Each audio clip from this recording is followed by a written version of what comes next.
కొట్టడం జరిగింది. మనందరం చెప్పుకున్నాం ఆల్రెడీ.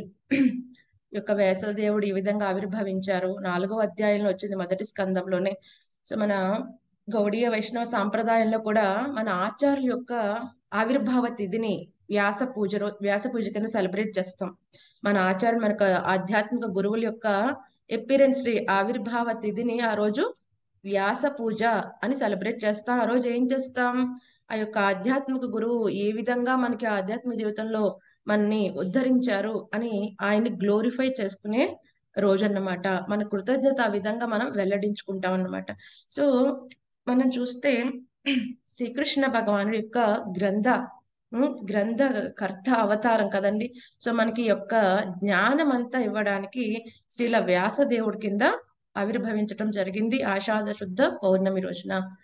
మనం చెప్పుకున్నాం. వాళ్ళ యొక్క తల్లిదండ్రులు ఎవరు? వ్యాసదేవుని యొక్క తల్లిదండ్రులు ఎవరికైనా గుర్తుందా? పరాశర ముని, సత్యవతి మాతాజీ. సత్యవతి. పరాశర ముని, పరాశర ముని, సత్యవతి. సత్యవతి. జై, థ్యాంక్ యూ మాతాజీ. సో మనకి కృష్ణ భగవానుడు ఏమని చెప్పారో అది వ్యాసదేవుడు మనకి శ్రీమద్ భాగవతంలో చెప్పడం జరిగింది. కృష్ణ భగవానుడు ఏమని చెప్పారు భగవద్గీతలో? నాకంటే వేరే పరతత్వం లేదు, మత్త పరతరం నాణ్య అత్యంతిదస్తి ధనుంజయ. మొత్తం అంతా నా మీద ఆధారపడింది. ఎలాగైతే ముత్యాల పూసల దండ, ముత్యాలన్నీ కూడా దారం మీద ఆధారపడి ఎలా ఉంటాయో అన్ని నా మీద ఆధారపడి ఉంటాయి. నాకు మించిన పరతత్వం అనేది వేరొకటి లేదు అని చెప్పారు. అదే విషయాన్ని శ్రీల వ్యాసదేవుడు శ్రీమద్ భాగవతం మొదటి స్కందంలోనే మొదటి అధ్యాయంలోనే మొదటి శ్లోకంలో ఏమని చెప్పారు? జన్మాద్యస్యయతోన్మయాత్ కదండి. భగవంతుడు కృష్ణ భగవానుడు ఓం నమో భగవతే వాసుదేవాయ. సో అది మనకి డిక్లేర్ చేసేసారు శ్రీల వ్యాసదేవుడు. సో ఈ యొక్క వ్యాసదేవుడు మనం చెప్పుకున్నాం. ఈ పరాశర ముని కూడా చాలా గొప్ప ఋషి, మనం చెప్పుకున్నాం ఆల్రెడీ. ఆయన ఎవరి సంతానం? శక్తి ముని యొక్క సంతానం, వశిష్ఠ ముని యొక్క మనవడు కదండి. అలాగే ఆవిడ యొక్క ఒక అప్సరస అధిష్ఠ్య అని ఆవిడ యొక్క సంతానం. సో మనకు తెలిసి ఎప్పుడైతే యొక్క వశిష్ఠ ముని శపిస్తారు ఒక రాజుని, అప్పుడేమవుతాడు? ఆయన కల్మత పాశుడు, ఆయన ఒక రాక్షసుడు అవుతాడు, బ్రహ్మ రాక్షసుడు అవుతాడు. అప్పుడు ఏమవుతుంది? సో ఈ యొక్క శక్తి మునిని ఆయన మింగటం జరుగుతుంది. ఈ యొక్క వశిష్ఠ ముని శపిస్తారు ఏమని? కల్మత పాశుడి కింద ఈ ఈ యొక్క కల్మస్పాద కింద ఎన్ని ఉంటారు? 12 సంవత్సరాలు అదే రాక్షస శరీరంలో ఉండాలి అని శపించడం జరుగుతుంది. అదే సమయంలో వశిష్ఠ ముని యొక్క సంతానమైన శక్తి ముని ఆయన మింగేయటం జరుగుతుంది కదండి. ఆ తర్వాత ఈ యొక్క అదృశ్యాంతి యొక్క గర్భంలో ఉంటాడు పరాశర ముని. అక్కడి నుంచే వేదాధ్యయనం అన్ని కూడా చేస్తారు. చాలా చాలా తేజస్సు కలిగి ఉంటారు. ఎప్పుడైతే జన్మిస్తారో కొన్ని సంవత్సరాల తర్వాత అర్థమవుతుంది ఈ విధంగా వాళ్ళ తండ్రి గారైన శక్తి మునిని ఈ యొక్క కల్మసపాదుడు చంపివేశాడు, సంహరించాడు అని తెలిసినప్పుడు ఆయన చాలా కోపం తెచ్చుకుంటారు. మొత్తం అంతా కూడా నేను డిస్ట్రాయ్ చేస్తాను అని అంటే గనక అప్పుడు ఋషులందరూ కూడా ఆయన్ని శాంతపరుస్తారు. కానీ అప్పట్లో కొంచెం కోపం ఉండిపోతుంది. ఒక రాక్షసుడి కారణంగా మా తండ్రి గారికి ఇటువంటి పరిస్థితి వచ్చింది కాబట్టి రాక్షసుని సంహరించాలి అని ఆయనకు ఉంటుంది. ఒకానొక వయసు వచ్చిన తర్వాత ఆయన ఒక యజ్ఞం చేసే ఒక ప్రయత్నం చేస్తారు. ఏంటంటే ఆ యజ్ఞంలో అందరు రాక్షసులు సంహరించే ప్రయత్నం. అప్పుడు ఏమవుతుంది?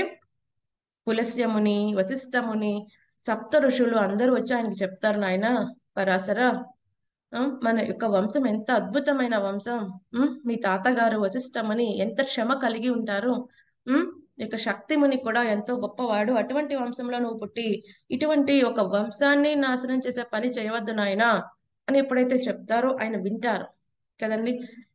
ఎప్పుడైతే మనకి శక్తితో పాటు క్షమ అనే క్వాలిటీస్ ఉంటాయో మనం చాలా అద్భుతమైన వ్యక్తి కింద రూపొందించడానికి అవి రెండు బాగా ఉపయోగపడతాయి కదండి. పరాశరముని ఆ విధంగా చేయటం వల్ల పులస్యముని వరం ఇస్తారు, నీకు అన్ని శాస్త్రాల యొక్క జ్ఞానం వస్తుంది, అంతేకాకుండా నీలాగా శాస్త్రాలను ఎవరు వివరించలేరు.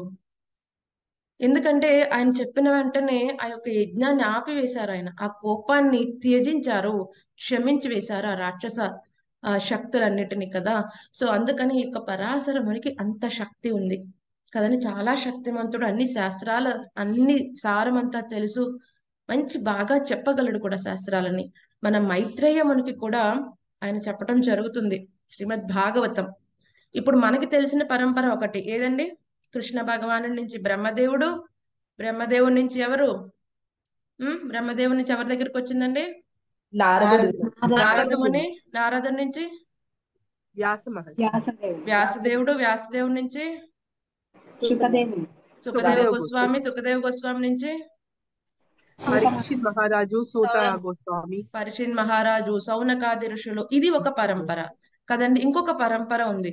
ఇంకొక పరంపర ఏంటంటే సంకర్షణ నుంచి నలుగురు కుమారులు తెలుసుకుంటారు. ఆ నలుగురు కుమారుల నుంచి సాంఖ్యాయనముని, సాంఖ్యాయనముని నుంచి ఈ పరాశరముని, మరియు బృహస్పతి, పరాశరము నుంచి మైత్రేయుడు, మైత్రేయుడు నుంచి విదుర. సో ఈ పరాశరుడికి కూడా ఈ జ్ఞానం వస్తుంది, శ్రీమద్ భాగవత జ్ఞానం. అది ఒక గొప్ప పరంపర అది కూడా కదండి. సాంఖ్యాయన ముని నుంచి వస్తుంది. మైత్రేయ ముని చెప్తారు, మా గురువు గారైన పరాశరముని ఈ విధంగా ఇంత మంచి పరంపరలో నుంచి వచ్చిన జ్ఞానాన్ని నాకు ఇచ్చారు, అదే జ్ఞానాన్ని నీకు ఇస్తున్నాను ఓ విదురా కదండి. ఈ విధంగా పరాశరముని ఎంతో అద్భుతమైన జ్ఞానం కలిగి ఉన్నవాడు, ఎంతో పరమ శక్తివంతుడు. సో ఏమైంది, అతను సత్యవతితో వివాహం జరగటం జరుగుతుంది. ఆ తర్వాత మనకి వేదవ్యాసుడు ఆవిర్భవించడం జరుగుతుంది. సో కొంతమంది చెప్పారు, మేము వేదవ్యాసుడు యొక్క ఆవిర్భావం మేము మిస్ అయ్యామండి క్లాస్, అది కొంచెం కవర్ చేయమని చెప్పారు ఇద్దరు. సో నేను వాళ్ళ గురించి మళ్ళీ నేను ఒకసారి కవర్ చేస్తున్నాను. సో ఎప్పుడైతే ఈ యొక్క ఒక రాజు ఉంటారు, ఆయన పేరు ఏంటంటే ఒక నిమిషం,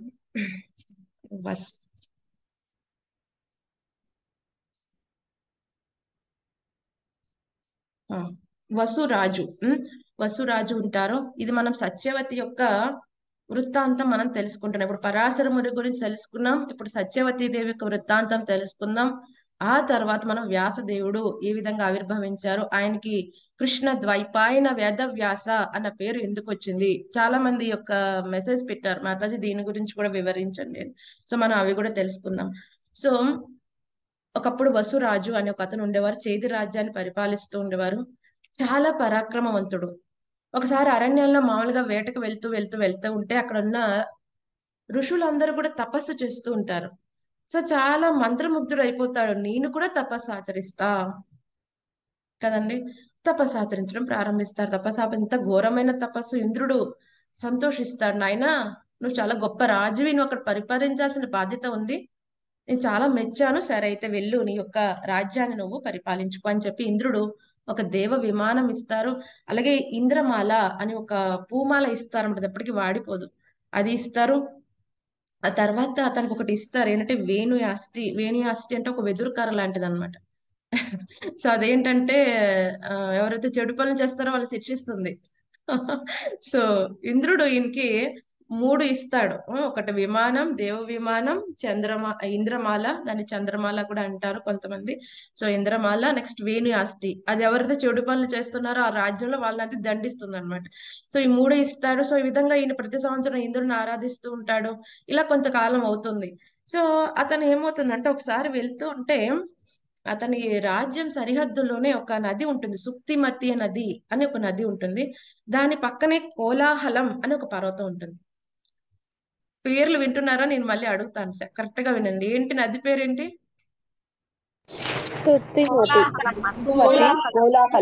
కోలాహలం పర్వతం. నది పేరేంటి?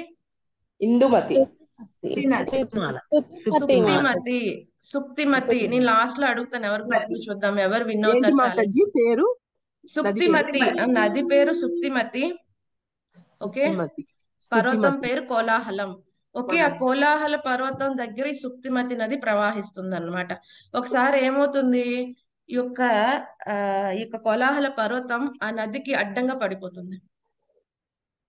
నదికి అడ్డంగా పడిపోతుంది. సో అప్పుడు ఏమవుతుంది, ఈ యొక్క రాజు అలా వెళ్తూ తన యొక్క జస్ట్ ఒక చేత్తోనే, ఎంత శక్తివంతుడు కదా, చాలా శక్తి ఉంది ఇప్పుడు, ఆ పర్వతాన్ని మళ్ళీ నిలబెట్టేస్తాడు అనమాట. ఏమవుతుంది, ఇలా నిలబెట్టడం వల్ల వాళ్ళిద్దరు బాగా సంతోషపడతారు. నది, ఆ పర్వతం, వాళ్ళకి సంతానం కలుగుతుంది. వాళ్ళకి ఏ సంతానం కలుగుతుంది అంటే వసుపాదుడు, గిరిక. వసుపాదుడు అనే అబ్బాయి, గిరిక అనే అమ్మాయి పుడతారు. ఓకే, సో వీళ్ళు ఇప్పుడు ఏం చేస్తుంది, ఈ సుక్తిమతి అనే నది ఏం చేస్తుంది, సరే అయితే నువ్వు మాకు సాయం చేసావు కదా, మా యొక్క ప్రాబ్లం సాల్వ్ చేసావు, అలాగే మాకు ఈ సంతానం కలిగింది, ఆ సంతానాన్ని నీకే ఇస్తున్నాం ఓ రాజా అని ఇచ్చేస్తారు. ఇప్పుడు ఏం చేస్తాడు ఈ యొక్క రాజు, ఈ వసురాజు ఏమంటారంటే ఉపరిచర వసు అని కూడా అంటారు ఈయన్ని. సో ఈ రాజు ఏం చేస్తాడు, ఈ వసుపాదుని తన సేనాధ్యక్షుడి కింద పెట్టుకుంటాడు, ఈ గిరికని పెళ్లి చేసుకుంటాడు. గిరికి చాలా అందంగా ఉంటుంది. సో ఇలా పెళ్లి చేసుకుంటాడు. ఒక రోజు అరణ్యానికి వెళ్తాడు. అరణ్యానికి వెళ్తూ చాలా ఆహ్లాదకరంగా ఉంటుంది. గిరికి గుర్తుకు వస్తుంది, గిరికి చాలా అందంగా ఉంది, అలా గుర్తుకు వస్తూ ఉంటే తన వీర్యాన్ని విడిచిపెట్టడం జరుగుతుంది. అయ్యో నా వీర్యాన్ని ఇలా వేస్ట్ చేయకూడదు కదా అని చెప్పి ఒక కుండలో కలెక్ట్ చేసి ఏం చేస్తాడు, అక్కడ గద్దకిచ్చి గద్ద మెల్ల కట్టేసి పంపిస్తాడు. సో వేరే గద్ద వచ్చి అదేదో తినే పదార్థం అనుకుని ఈ గద్ద మీద అటాక్ చేస్తుంది. సో అప్పుడు ఏమవుతుంది, ఏదైతే ఆ వీర్యం అనేది పడిపోతూ ఉంటుంది. పడిపోతూ ఉంటే ఈ నదిలో ఒక చేప ఉంటుందన్నమాట. ఆ యమునా నదిలో బ్రహ్మదేవుడి యొక్క శాపం వల్ల చేప రూపంలో ఒక అప్సర ఉంటుంది, ఆద్రిక. ఆవిడ అప్పుడు అదే సమయంలో ఆ చేప అలా నోరు తెరిచి ఉండటం వల్ల ఆ వీర్యం వెళ్ళి ఆ చేప నోట్లో పడుతుంది. ఈవిడెవరు, ఆద్రిక అనే అప్సరస. శాప కారణంగా అలా ఉంటుంది. సో ఇప్పుడు ఏమవుతుంది, ఎవరైతే మళ్ళీ నెక్స్ట్ ఈ యొక్క ఫిషర్ మ్యాన్ వీళ్ళందరూ ఉంటారు కదా, వాళ్ళందరికీ రాజు ఎవరు, దాసరాజా. సో వాళ్ళకి పెద్ద ఫిష్ పడుతుంది అనమాట. ఎందుకంటే ఇద్దరు సంతానం ఉంటారు అందులో. ఈ దాసరాజు ఏంటిది ఇంత పెద్ద హెవీగా ఉంది ఫిష్ అని చెప్పి కట్ చేస్తే ఒక అబ్బాయి అమ్మాయి ఉంటారనమాట అందులో. ఎప్పుడైతే ఈ అబ్బాయి అమ్మాయి అందులో నుంచి వస్తారో అప్సరస్కి ఏమవుతుంది, తన యొక్క శాప విమోచనం అయిపోతుంది, ఆవిడ దివ్య రూపాన్ని తీసుకుని వెళ్ళిపోతుంది. సో ఇప్పుడు ఇద్దరు అబ్బాయి అమ్మాయి ఉన్నారు కదండి. సో ఆ అబ్బాయి ఏంటంటే మత్స్యరాజు, అమ్మాయి పేరేంటి మత్స్యగంధి. సో ఈ దాసరాజు తీసుకుని వెళ్ళి ఇస్తాడు రాజుకి, అయ్యా ఇది జరిగింది అంటే ఓకే, అయితే ఇది నా సంతానమే అని చెప్పి ఈ మత్స్యరాజుని ఈ ఉపరిచిత వసు యొక్క వంశోద్ధారకుడి కింద నెక్స్ట్ రాజు కింద అంగీకరిస్తారు. కానీ మత్స్యగంధికి ఏంటంటే ఆ ఫిష్ స్మెల్ ఉంటుందన్నమాట. సరే ఓ దాసరాజా నువ్వే పెంచుకో ఈ అమ్మాయిని. ఏమండి, ముందు ఒక అమ్మాయి పేరు అబ్బాయి పేరు చెప్పారు కదా, వాళ్ళు ఎవరు ఒకసారి చెప్పండి. వసుపాదుడు గిరిక. వాళ్ళు వసుపాదుడు గిరిక ఎవరి పిల్లలు? ఆ కోలాహలం సుక్తిమతి యొక్క, కోలాహల పర్వతం సుక్తిమతి నది యొక్క సంతానం.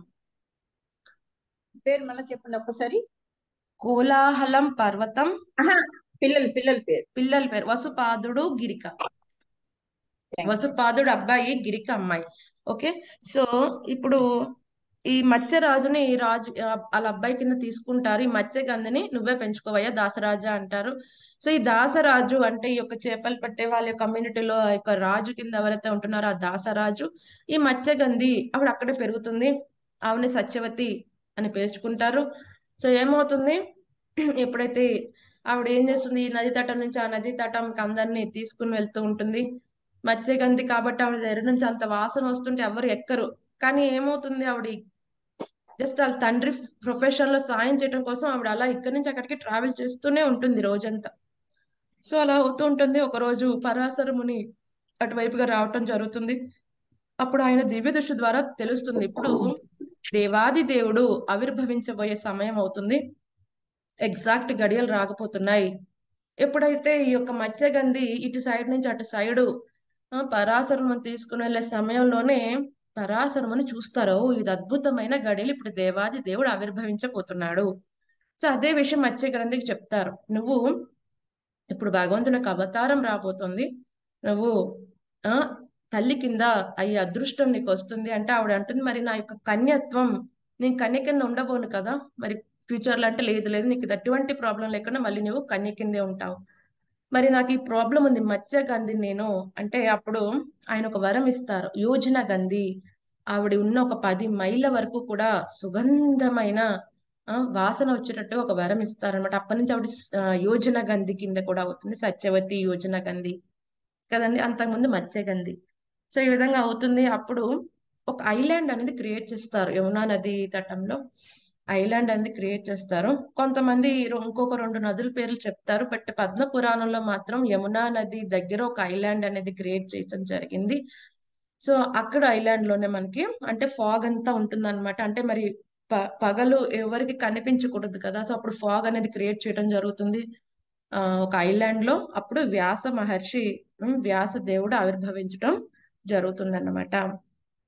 సో ఈయన ఏ వర్ణంలో ఉండేవారంటే కృష్ణ వర్ణంలో ఉండేవారు అనమాట. అంటే డార్క్ కంప్లెక్షన్ లో ఉండేవారు. అందుకని కృష్ణ ద్వైపాయన.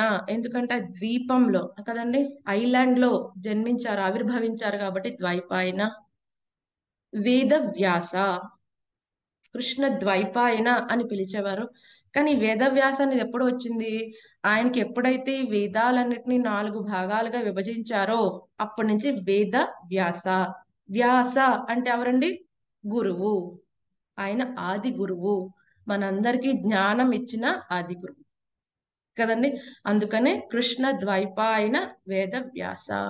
సో ఆయన గౌరవంగా ఏం చేస్తాం? శ్రీల కృష్ణ ద్వైపాయన వేద వ్యాసులు కదండి. సో ఈ విధంగా మనం ఆయన్ని పిలుచుకోవటం జరుగుతుంది. సో మనకి 4 వేదాస్ కదండి. సామ, యజుర్వేద, అథర్వణ వేద, ఋగ్వేదాలు ఇచ్చారు. 18 పురాణాలు, అష్టాదశ పురాణాలు, ఇతిహాసాలు, బ్రహ్మ సూత్రాలు మనం చెప్పుకున్నాం రీసెంట్ గా. ఇవన్నీ చేసిన తర్వాత, వేదాంత సూత్రాలు ఇచ్చిన తర్వాత కూడా ఆయనకు సంతృప్తి లేకపోతే ఎవరు చెప్పారు శ్రీమద్ భాగవతం రాయమని? నారద మహర్షి. నారద ముని ప్రేరేపణ ప్రకారం శ్రీల వ్యాస దేవుడు శ్రీమద్ భాగవతం రాయటం జరుగుతుంది. సో ఇప్పటికీ కూడా బద్రికాశ్రమంలో వేదవ్యాసులు ఉంటారు. మన కంటికి కనిపించరు, బట్ మధ్వాచార్యులు వెళ్ళినప్పుడు దర్శించుకోగలిగారు.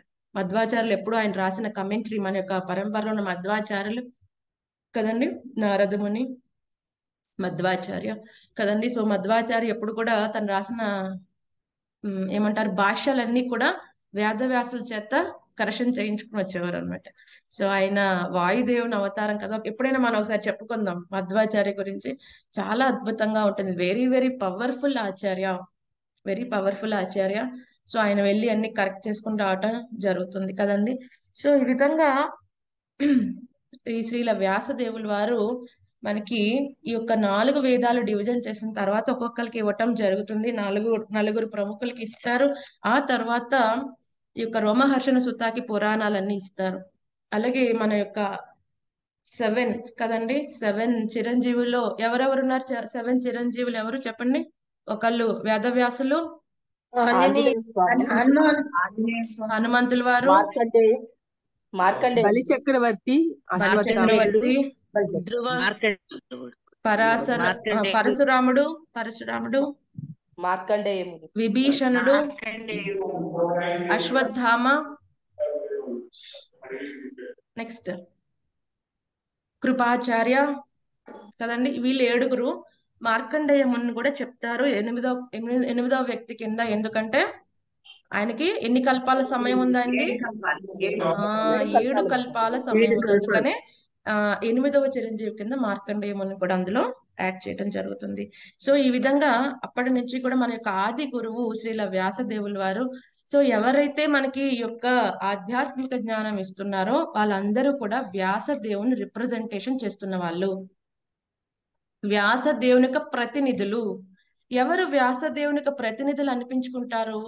ఎవరైతే వ్యాసదేవుడు చెప్పిన విధానాన్నే ఇంకా దానికి ఎడిషన్స్, సబ్ట్రాక్షన్స్ ఏమి చేయకుండా యథాతథంగా ఎవరైతే ప్రజెంట్ చేస్తున్నారో, గురు పరంపరలో ప్రామాణికమైన గురు పరంపరలో ఎవరైతే ప్రజెంట్ చేస్తున్నారో వాళ్ళని వ్యాసని ప్రతినిధి అని పిలుస్తారు.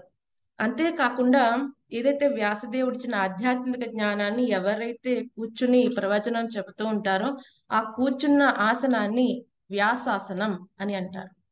సో ఎవరైతే వ్యాసాసనం మీద కూర్చుంటారో కొన్ని రూల్స్ అండ్ రెగ్యులేషన్స్ పాటించాలి. ఎందుకంటే మనం వ్యాసదేవుని రిప్రజెంట్ చేస్తున్నారు వాళ్ళు కదండి. సో మనం వ్యాసదేవుడికి ఎప్పుడు అవమానం జరిగేలాగా మనం ప్రవర్తించకూడదు. అన్ని రూల్స్ అండ్ రెగ్యులేషన్స్ ఫాలో అవ్వాలి. సో ఎలా ఉండాలి? ఈ యొక్క వ్యాసదేవుని యొక్క ప్రతినిధులు కింద ఎవరైతే అందరికీ కూడా ఈ భాగవత ధర్మాన్ని ప్రచారం చేస్తున్నారో, ఎవరైతే ప్రామాణికమైన వాళ్ళో వాళ్ళందరికీ కృతజ్ఞత చెప్పుకునే విధంగా ఈ రోజుని గురు పూర్ణిమ కింద అందరూ కూడా ఎప్పటి నుంచో కూడా దీన్ని సెలబ్రేట్ చేసుకోవటం జరుగుతుందన్నమాట. సో ఈ విధంగా ఈ వ్యాస పూర్ణిమ రోజున మనం ఈ యొక్క గురు పూర్ణిమ కింద చేసుకోవటం జరుగుతుంది. సో అందుకనే మనం అర్థం చేసుకోవాలి ఎవరైతే వింటున్నారో వాళ్ళకి క్వాలిఫికేషన్ ఉండాలి, ఎవరైతే చెప్తున్నారో వాళ్ళకి క్వాలిఫికేషన్ ఉండాలి. ఎప్పుడైతే గురు శిష్యులకి ఎగ్జాక్ట్ గా కాంబినేషన్ సెట్ అవుతుందో అప్పుడు ఈ దివ్య జ్ఞానం అనేది అలా ఫ్లో అయిపోతుంది, గంగలాగా నిరంతరంగా ఎటువంటి అవరోధం లేకుండా ఫ్లో అయిపోతుంది కదండి. బెస్ట్ కాంబినేషన్ అయి ఉండాలి. సో గురువు, ఆ యొక్క గురువు శిష్యుడికి చాలా రూల్స్ అండ్ రెగ్యులేషన్స్ ఉంటాయి. సో గురువు ఏం చేయాలి? శాస్త్రాలను అర్థం చేసుకుని అయిన వాడు అయి ఉండాలి, సెల్ఫ్ రియలైజ్డ్ అయి ఉండాలి. కేవలం పుస్తక జ్ఞానమే కాదు, అది రియలైజ్డ్ నాలెడ్జ్, విజ్ఞానాన్ని కలిగి ఉండాలి. అంతేకాకుండా శాస్త్రాల యొక్క కన్క్లూజన్ కదండి. ఏంటి కన్క్లూజన్? ఏంటంటే అన్ని శాస్త్రాల యొక్క కన్క్లూజన్ ఏంటి? దేవాది దేవుడైన పూర్ణ పురుషోత్తముడైన శ్రీకృష్ణ భగవాన్ శరణు వేడటం. ఇది వాళ్ళకి అర్థమయ్యి ఉండాలి, వాళ్ళు ఆచరిస్తూ ఉండాలి, చెప్పగలగాలి, అవతల వాళ్ళని కన్విన్స్ చేయగలగాలి శాస్త్రాల యొక్క సారాంశాన్ని. ఇది గురువు యొక్క రెస్పాన్సిబిలిటీ. మరి గురువు యొక్క క్వాలిఫికేషన్ ఏంటి? తను ఏదైతే విన్నారో గురు పరంపరలో అదే మాట్లాడాలి. కృష్ణ కథ తప్ప అన్యమైనది మాట్లాడకూడదు. సో ప్రామాణికమైన గురు పరంపర నుంచి వస్తున్న వ్యక్తి అయి ఉండాలి. చైతన్య మహాప్రభు చెప్తారు, ఎవరు ఉత్తమ గురువు? ఎవరైతే ఆచరించి చూపిస్తున్నాడో, మళ్ళీ ఆచరించిన దాన్ని చెప్తున్నాడో, బోధిస్తున్నాడో అతనే ఉత్తమ గురువు కదండి. సో గురువుకి ఈ లక్షణాలన్నీ ఉండాలి. అలాగే గురువు ఎప్పుడు కూడా నేనే భగవంతునని చెప్పుకోకూడదు. ఎవరైతే నేనే భగవంతునని చెప్పుకుంటున్నాడో అటువంటి గురువు ఉత్తమ గురువు కానే కాదు, అసలు గురువే కాదు. పోనీ తనే చెప్పుకోవట్లేదు, తన పక్కన ఎవరైతే శిష్యులలో ఉన్నారో వాళ్ళు అంటున్నారు అనుకోండి, మా గురువు గారు భగవంతుడండి, అప్పుడు తను సైలెంట్ గా ఉన్నాడు అనుకోండి, అంటే ఏంటి? మౌనం. ఏంటండి మౌనం? ఏంటి? అంగీకారం. అంగీకారం. అంగీకారం కాదండి, అంటే అంగీకారం. సైలెంట్ గా ఉండకూడదు అటువంటి విషయాలు. నేను గురువుని మాత్రమేనయ్యా, నేను భగవంతుని కాదు అని చెప్పాలి. సైలెంట్ గా ఉంటున్నాడంటే ఓకే సరే అయితే యాక్సెప్ట్ చేసేద్దాం అనుకుంటే కనుక తను ఉత్తమ గురువు కాదు. అలాగే ఏదైతే గురు పరంపరలో నుంచి వస్తుందో దాన్నే ప్రజెంట్ చేయాలి. మరి శిష్యుడి యొక్క బాధ్యత ఏంటి? శ్రద్ధగా, అనుకువతో, వినయ విధేయతలతో వినాలి. వినయ విధేయతలతో సేవ చేసిన తర్వాత ప్రశ్నించాలి. తద్విద్ధి ప్రణిపాతేన పరిప్రశ్నేన సేవయ ఉపదేశాంతితే జ్ఞానం జ్ఞానిన తత్వదర్శిన. తత్వం అంటే ఏంటి? ట్రూత్, సత్యం, పరమ సత్యం. ఎవరైతే పరమ సత్యాన్ని దర్శించారో వాళ్ళని అది ఇంపార్ట్ చేస్తారు. ఎప్పుడు? తద్విద్ధి ప్రణిపాతేన. గురువుని ఎప్పుడు మనం ఛాలెంజింగ్ వేలో వెళ్ళకూడదు. మీకు తెలుసా అలా మూడ్లో అడగకూడదు. ఈ విషయం నాకు అర్థం కావట్లేదండి, ఎలా అర్థం చేసుకోవాలి కదండి. మన గురువు దగ్గరికి వెళ్ళినప్పుడు వినయ విధేయతలతో ఉండాలి. మన యొక్క ఛానల్ క్లోజ్ అయిపోవాలి. గురువు చెప్తున్నప్పుడు ఏం పని చేయాలి? ఓన్లీ చెవులు మాత్రమే పనిచేయాలి. సో ఇది మనం చాలా జాగ్రత్తగా తెలుసుకోవాల్సిన విషయం. మనకి శ్రీ చైతన్య చరితామృత మధ్యలీలలో ఒక విషయం చెప్పబడింది. బ్రహ్మాండ భ్రమితే కోన భాగ్యవాన్ జీవ గురు కృష్ణ ప్రసాదే పాయ భక్తిలత పీజ. శ్రీ చైతన్య చరితామృతలో మధ్యలీలలో ఈ విషయం చెప్పబడుతుంది. భౌతిక ప్రపంచంలో జీవులు వాళ్ళ కర్మానుసారం ఈ యొక్క 14 లోకాల్లో, ఒక్కొక్కసారి ఉన్నత లోకాల్లో, ఒక్కొక్కసారి అధమ లోకాల్లో, ఒక్కొక్కసారి ఎర్త్లీ ప్లానెట్స్ ఈ భూలోకంలో పడుతూ రకరకాల సుఖాలు కష్టాలు అనుభవిస్తూ రకరకాల దేహాలు తీసుకుంటూ తిరుగుతూ ఉంటారు, భ్రమిస్తూ ఉంటారు. బట్ భాగ్యవాన్ జీవ, ఎవరైతే భాగ్యవంతుడు అంట, అవుట్ ఆఫ్ మెనీ మిలియన్స్ లో ఎన్నో లక్షల కోట్లలో ఎవరో ఒకడు భాగ్యవంతుడు. ఏం జరుగుతుందంట వాడికి? గురు కృష్ణ ప్రసాదే పాయ భక్తిలత బీజ. గురు కృష్ణ కలిసి వాళ్ళకి ఏమిస్తారంట? భక్తిలత బీజం. ఎప్పుడైతే మనం సిన్సియర్ గా డిజైర్ చేస్తున్నాం, మేము ఆధ్యాత్మిక జీవితంలో ముందుకు వెళ్ళాలి అని ఎవరైతే అనుకుంటున్నారో అప్పుడు ఏమవుతుంది? లోపల చైత్ర గురువు పరమాత్మ ఒక గురువు దగ్గరికి మనకి పంపిస్తారు. ఒక గురువు దగ్గరికి పంపిస్తారు, శిక్షా గురువో దీక్షా గురువో వాళ్ళ దగ్గరికి మనం పంపిస్తారు. వాళ్ళు ఏం చేస్తారు? వాళ్ళు మన కృష్ణ భగవాన్ దగ్గరికి తీసుకుని వెళ్తారు కదండి.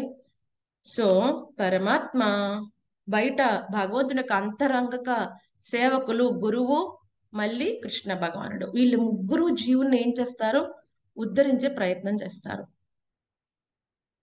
కదండి. సో మన ఫస్ట్ డిజైరే మన సరిగ్గా లేకపోతే మనకి జస్ట్ ఓన్లీ చీటింగ్ అవ్వాలి, జస్ట్ చీట్ చేస్తానంతే, అందరికీ నేను ఆధ్యాత్మికతలో ముందుకు వెళ్తున్నాను చీట్ చేసి జస్ట్ నాకేం పెద్ద ఫాలో అవ్వాలి లేదు అనుకుంటే అటువంటి చీటింగ్ గురువు దగ్గరికి పరమాత్మని పంపిస్తారు. సో అటువంటి చీటింగ్ గురువు దగ్గరికి వెళ్ళినప్పుడు ఏమవుతాం, ఆ చీటింగ్ గురువు నరకం వెళ్తే మనం నరకం వెళ్తాం, ఫ్రీగా నరకానికి వెళ్ళిపోతాం, ఏం ఖర్చు పెట్టక్కర్లేదు కదండి. ఎందుకంటే వాళ్ళు ఎటువంటి పాపకార్యాలు చేస్తే మనం కూడా ఇన్వాల్వ్ అవుతాం జై జై అనుకుంటూ. సో మనం కూడా అటు ఈజీగా వెళ్ళిపోతాం. అందుకని గురువు, ప్రామాణికమైన గురువుని ఆశ్రయించటంలోనే 50% సక్సెస్ ఉంటుంది ఆధ్యాత్మిక జీవితంలో. రిమైనింగ్ 50% ఏంటండి మరి అంటే గురువు చెప్పిన విషయాలు మనం అర్థం చేసుకుని పాటించడంలో పాటించాలి. ఓన్లీ వింటే సరిపోదు, పాటించాలి. విని హరికథలా వదిలేస్తే కుదరదు, ఏం చేయాలి, పాటించాలి. పాటిస్తే ఎప్పుడైతే డాక్టర్ దగ్గరికి వెళ్తాం, డాక్టర్ గారండి మీరంటే చాలా ఇష్టం అండి, ఓకే సరే అయితే ఏంటి ప్రాబ్లం, సో ఓకే 4 రోజులు బట్టి గొంతు పట్టేసింది, ఓకే సరే అయితే 5 days యాంటీబయాటిక్ వాడు, ఓకే. గురువు గారు అలాగే మన గురువు దగ్గరికి వెళ్తాం, గురువు గారు నాకు ఈ భౌతిక ప్రపంచం చాలా కష్టాలు ఉన్నాయి, సరే అయితే కొన్ని రూల్స్ ఇస్తారు. ఎలాగైతే ఇప్పుడు డాక్టర్ మెడిసిన్ రాశాడు, మనకి యాంటీబయాటిక్ అయితే రాశాడు, కానీ మనం ఏం చెప్తాం డాక్టర్కి, డాక్టర్ మీరంటే చాలా ఇష్టం, మా ఇంట్లో కూడా మీ యొక్క ఫోటో అన్ని చోట్ల పెట్టుకుంటాం, బట్ కానీ మీ మందులేమో చాలా చేదుగా ఉంటాయి కదా, సో మీరు డైలీ వేసుకోమంటున్నారు కానీ అప్పుడప్పుడు వేసుకుంటారు. అంటే డాక్టర్ అంటే ఇష్టమే కానీ డాక్టర్ ఇచ్చిన ప్రిస్క్రిప్షన్ ఇష్టం లేదు, అప్పుడు ఏమైనా రోగం కుదురుతుందా అండి, కుదరదు. ఆ డాక్టర్ ఫోటో ఎన్ని చోట్ల చూసినా ఎన్ని చోట్ల పెట్టుకున్నా ఉపయోగం లేదు. డాక్టర్ మీరంటే చాలా ఇష్టం అని 100 సార్లు చెప్పినా ఉపయోగం లేదు కదండి. ఎప్పుడు ఉపయోగం ఉంటుంది, ఆ డాక్టర్ ఇచ్చిన మెడిసిన్ కరెక్ట్ గా తీసుకున్నప్పుడు. అలాగే గురువు కూడా అంతే. గురువు మన యొక్క భవరోగం కండిషన్ బట్టి మనకి కొంత ప్రిస్క్రిప్షన్ రాస్తారు. ఓకే మంగళహారతి అటెండ్ అవ్వు, ఇన్ని నామాలు జపం చేయి, ఇంతసేపు శాస్త్రాధ్యయనం చేయి, ఇంతసేపు శ్రవణం చేయి, భక్తుల సాంగత్యంలో ఉండు అని కొన్ని ప్రిస్క్రిప్షన్స్ ఇస్తారు. అవి మనం ఫాలో అయితే బాగుంటుంది. లేదండి మీరంటే చాలా ఇష్టం గురువు గారు, బట్ మీరు చెప్పే ఏం మేము పాటించలేకపోతున్నాం, మరి ఎటువంటి ప్రోగ్రెస్ ఉండదు కదండి. మన గౌర గోవింద్ మహారాజ్ గారు మన శ్రీల ప్రభుపాద్ గారి యొక్క డిసైపుల్ అన్నమాట. వండర్ఫుల్ గ్రేట్ వైష్ణవ. సో ఎవరైతే గౌర గోవింద్ మహారాజ్ యొక్క సాంగత్యానికి వస్తారో వాళ్ళు గొప్ప భక్తులు అయిపోయేవారు. సో ఆయన మన బృందావనం వెళ్ళినప్పుడు ఆయన యొక్క శిష్యులు సాంగత్యం దొరికింది. మేము అనుకోకుండా అక్కడ బృందావన్ శ్యామ్ సుందర్ని చూసిన తర్వాత అక్కడ కూర్చున్నప్పుడు అక్కడ గౌర గోవింద మహారాజ్ యొక్క శిష్యులు వచ్చారనమాట. పుస్తకాలు వాళ్ళు ఎలాగైతే మన ప్రభుపాద్ గారివి మంత్లీ ఉంటాయో కొన్ని పుస్తకాలు పట్టుకుని వచ్చారనమాట వాళ్ళు. సో వాళ్ళు జస్ట్ ఎక్కడి నుంచి వచ్చారో ఇలా చెప్పిన తర్వాత అప్పుడు చెప్తారన్నమాట, గౌర గోవింద్ మహారాజ్ గురించి చెప్తూ చెప్తారన్నమాట. సో గౌర గోవింద్ మహారాజ్ రాసిన కొన్ని పుస్తకాలు అవన్నీ చూపించారు, చిన్న చిన్న పుస్తకాలు. సో గౌర గోవింద్ మహారాజ్ ఎప్పుడు చెప్తూ ఉండేవారంట. సో 3 రకాల డిసైపుల్స్ ఉంటారంట. సో మేము వెరీ షార్ట్ టాక్, చాలా కొంచెం సేపే మాట్లాడుకున్నాం, బట్ చాలా మంచి అసోసియేషన్ రైట్. సో 3 రకాల డిసైపుల్స్ ఉంటారంట. ఎవరు, గురుత్యాగి. గురుత్యాగి అంటే వాడికి ఎటువంటి రూల్స్ అండ్ రెగ్యులేషన్స్ పాటించాలని ఇష్టం ఉండదంట. బట్ ఏంటంటే చెప్పుకోవాలి కదా అందరికి, నా దగ్గర నాకు గురువు ఉన్నాడు అని చెప్పుకోవాలి కదా, అందుకని చెప్తారంట. సో జస్ట్ షో ఆఫ్ చేస్తూ ఉంటాడు. సో ఎప్పుడైతే ఆ గురువు ఈ భౌతిక ప్రపంచం నుంచి యొక్క దేహం విడిచిపెట్టినప్పుడు ఏమవుతుంది, వీళ్ళు మొత్తం ఆధ్యాత్మికత చాలా దూరంగా వెళ్ళిపోతారు. అది గురుత్యాగి. అలాగే గురుభోగి. గురుభోగి అంటే వీళ్ళు ఏం చేస్తారంట, జస్ట్ గురువుని వాళ్ళ యొక్క పేరు ప్రతిష్టల కోసం వాడుకుంటూ ఉంటారు. మేము పలానా గురువు యొక్క శిష్యులమండి, లేకపోతే గురువు గారు వాళ్ళ ఊరికి వచ్చినప్పుడు ఫోటోలు దిగటం, ట్విట్టర్, ఫేస్బుక్, వాట్సాప్ లో షేర్ చేయటం, వీళ్ళు మా గురువు గారు, వాళ్ళ దగ్గర మేము దీక్ష తీసుకున్నాం అని చెప్పుకోవటం కోసం. కానీ ఆ గురువు ఏం చెప్తున్నారు అది ఆ సంబంధం లేదు. మన రీసెంట్ గా ఒక ప్రభుజీ షేర్ చేస్తున్నారు, ఒకసారి రాధానాథ స్వామి మహారాజ్ గారు ఒక టెంపుల్, ఏ టెంపుల్ అని మర్చిపోయిన, ఒక టెంపుల్ అంట. ఆ టెంపుల్కి వచ్చినప్పుడు ఒక భక్తుడు వచ్చేవారంట. ఎప్పుడైతే రాధానాథ స్వామి మహారాజ్ వస్తారో ఒక పెద్ద దండ, ఒక బాస్కెట్ నిండా ఫ్రూట్స్ పట్టుకుని వస్తారంట. సో రాధానాథ స్వామి మహారాజ్ ఓకే, సో వచ్చినప్పుడల్లా వస్తున్నాడు, ఓకే మాట్లాడటం కుదరట్లేదు, బట్ వచ్చినప్పుడల్లా వచ్చేసి దండ వేస్తాడు, మహారాజ్ కి ఫ్లవర్స్ ఇస్తాడు. సో మహారాజ్ అడిగారంట ఒకసారి, అతని వ్యక్తి అక్కడ ఉన్నప్పుడు పక్కన ఎవరైతే ఆ టెంపుల్ ప్రెసిడెంట్స్ ఉంటారో వాళ్ళు అడిగారంట, సో ఈజ్ ఈ రెగ్యులర్ గా వస్తూ ఉంటాడా టెంపుల్ కి, అసోసియేట్ అవుతున్నాడా మీ అందరితో? సో ప్రెసిడెంట్ చెప్పారంటే, లేదు మహారాజ్, జస్ట్ మీరు వచ్చిన రోజే వస్తాడు. మీ జస్ట్ మళ్ళీ మేము కనిపించడు అసలు, మీరు వచ్చిన రోజే దండ ఈ యొక్క బాస్కెట్ తో కనిపిస్తాడు, మళ్ళీ మాకు కనిపించడు అసలు. మళ్ళీ మీరు ఎప్పుడైతే నెక్స్ట్ విజిట్ వస్తారో ఆ టైంకి వస్తాడు. అప్పుడు వెంటనే రాధానాథ స్వామి మహారాజ్ చెప్పారంట, రాధానాథ స్వామి మహారాజ్ ఏం చెప్పారంటే, నెక్స్ట్ టైం నేను వచ్చినప్పుడు నువ్వేం తీసుకురాపోయినా పర్వాలేదు, బట్ రెగ్యులర్ గా టెంపుల్ కి రా, రెగ్యులర్ గా డివోటీస్ తో అసోసియేట్ అవ్వు, రెగ్యులర్ గా నేను ఏదైతే చెప్పానో సాధన భక్తి అంతా చెయ్యి, అదే నువ్వు నాకు ఇచ్చే మంచి రెస్పెక్ట్. అంతేగాని వచ్చినప్పుడు ఇలాగా వచ్చినంత మాత్రాన నేను ఇచ్చిన ఇన్స్ట్రక్షన్స్ పాటించకపోతే నువ్వు ఎలా ఆధ్యాత్మిక జీవితంలో ముందుకు వెళ్తావు చెప్పు, నాకు ఎలా సంతృప్తి కలుగుతుంది నీ వల్ల అని మహారాజ్ చెప్పారు కదండి. కొంతమంది గురు భోగి, జస్ట్ వాళ్ళ పేరు వాడుకోవడానికి అక్కడ ఇక్కడ చెప్పుకోవడానికి అంతే. కానీ గురు సేవి అని ఉంటారంట, వాళ్ళు ఏం చేస్తారు, గురువు ఏదైతే చెప్పారో వాళ్ళ instructions life and soul, disciple యొక్క లైఫ్ అండ్ సోల్, ప్రాణం పోయినా గురువు చెప్పిన ఇన్స్ట్రక్షన్ విడిచిపెట్టారు, అది గురు సేవి. సో ఇలా 3 రకాలు ఉంటారు. సో మనం గురు సేవి కండిషన్ లో ఉండాలి. గురు భోగి గురు త్యాగి లాగా ఉండకుండా మనం గురు సేవి కింద ఉండాలి కదండి. సో ఇంకా అప్పుడు ఆ ప్రభుజీ ఇంకా కొన్ని పుస్తకాలు చూపించారు, నేనే కొంచెం చాలా కంగారులో ఉన్నాను, తీసుకోలేదు. యాక్చువల్ గా గౌరగోవింద్ మహారాజ్ గారు గురువు యొక్క ప్రాముఖ్యత దాని నుంచి ఒక 100 పేజీలు ఒక పుస్తకం కూడా రాశారు. సో నేను చాలా హరీలో ఉన్నాను. యాక్చువల్ గా అతను ఏం చేశారు, జగన్నాథ ప్రసాదం యొక్క మహిమల పుస్తకం ఇది చూపించారు, జగన్నాథ స్వామి తీసుకున్నాను, గురువు తీసుకోలేదు. నాకు ఈ రోజు యాక్చువల్ గా ఎప్పుడైతే గురువు గురించి చెప్పమని కొంతమంది అడిగినప్పుడు అనుకున్నాను, నా దగ్గరికి పుస్తకం వచ్చింది, ఆ యొక్క డిసైపుల్ అడిగారు, గౌరగోవింద్ మహారాజ్ గురువు గురించి చెప్తానన్నారు, నేనేమో అంత నెగ్లెక్ట్ఫుల్ గా ఉన్నాను. ఇప్పటికీ నేను చాలా ఫీల్ అవుతాను, నెక్స్ట్ టైం వెళ్ళినప్పుడు మళ్ళీ ఆ ప్రభుజీ కనిపిస్తారేమో అని చూశాను, కనిపించలేదు. సో అవకాశం ఒకసారి వస్తుంది కదండి. సో ఆ విధంగా మంచి పుస్తకం రాశారు గౌరగోవింద్ మహారాజ్ గారు, గురువు యొక్క ప్రాముఖ్యత చాలా అద్భుతంగా ఉంటుంది. సో నెక్స్ట్ టైం ఎప్పుడైనా అవకాశం ఉంటే అది దొరికితే కనుక అందులో ఏం చెప్పారు అన్న విషయాలు షేర్ చేస్తాను. చాలా అద్భుతంగా ఉంటాయి మహారాజ్ యొక్క ప్రవచనాలు, చాలా అద్భుతంగా ఉంటాయి గౌరగోవింద్ మహారాజ్. సో ఈ విధంగా గురువు ఏం చెప్తున్నారు, మనకి ఏం పాటించమంటున్నారు అవి పాటించాలి. సో మనకు తెలిసి మనం ప్రతిరోజు ఏం ప్రార్థన చేస్తున్నాం, ఓం అజ్ఞానతిమిరాంధస్య జ్ఞానాంజన శలాకయ చక్షురున్మీలితమేన తస్మై శ్రీ గురువే నమః. ఏం తొలగిస్తారు గురువు మన జీవితం నుంచి, మన ఆస్తులండి? అజ్ఞానాన్ని మాతాజీ, అజ్ఞానం అంధకారం తొలగిస్తారు ఆయన. ఏం చేస్తాడు ఆయన, జ్ఞాన దీపం వెలిగిస్తాడు మన జీవితంలో. సో ఒకసారి కానీ కొంతమంది అనుకుంటారు, ఓకే సో మనం కొంత అమౌంట్ ఇచ్చేసి ఒక సంస్థను ఏదో నడిపేస్తే గురువు గారు మన చెప్పిన చేతల్లో ఉంటారని అనుకునే వాళ్ళు మూర్ఖత్వం అన్నమాట. ఒకసారి భక్తి సిద్ధాంత సరస్వతి ఠాకూర్ గారు ఒక ప్రవచనం ఇస్తూ ఉంటారు. సో ఆ ప్రవచనం ఆర్గనైజ్ చేయడానికి కొంతమంది అమౌంట్ వేసుకుని అవన్నీ టెంట్స్ అన్ని అరేంజ్ చేసి చేస్తారనమాట. సో ఎప్పుడు ప్రవచనం ఇస్తున్నప్పుడు ఆ వ్యక్తి బడబడ మాట్లాడిస్తూ ఉంటాడు, పక్కన వాళ్ళతో మాట్లాడిస్తూ ఉంటాడు. మహారాజ్ చూసారంట భక్తి సిద్ధాంత సరస్వతి ఠాకూర్ లాస్ట్ లో చెప్పారంట మధ్యలో, ఇదంతా నువ్వు అరేంజ్ చేసినంత మాత్రాన నువ్వు నన్ను కొనిసని అనుకుంటున్నావా? నన్ను కొనిసని అనుకుంటున్నావా అంటే నువ్వు మాట్లాడుతుంటే ఇప్పుడు నేను మాట ఆపేయాలి, నువ్వు కంటిన్యూ చేసిమన్నప్పుడు నేను చేయాలి, అలా అనుకుంటున్నావా? గురువుని ఎప్పుడు నువ్వు కొనలేవు, ఆ విషయం గుర్తుపెట్టుకో. రైట్. సో భక్తి సిద్ధాంత సరస్వతి ఠాకూర్ చాలా మంచి విషయం చెప్పారు, మనం గురువుని ఎప్పుడు పర్చేస్ చేయలేం. మనం ఎంత సేవ చేసినా అది చాలా తక్కువ. ఎందుకంటే వాళ్ళు ఏం చేస్తున్నారండి, మళ్ళీ తిరిగి భౌతిక ప్రపంచంలో రాకుండా ఉండడానికి కావాల్సిన ఆధ్యాత్మిక జ్ఞానాన్ని ఇస్తున్నారు. ఈ గురు శిష్య సంబంధం అనేది 1 రోజుది 2 రోజులది కాదు, ఎటర్నల్, శాశ్వతంగా ఉంటుంది. శాశ్వతంగా ఈ రిలేషన్ అనేది ఉంటుంది.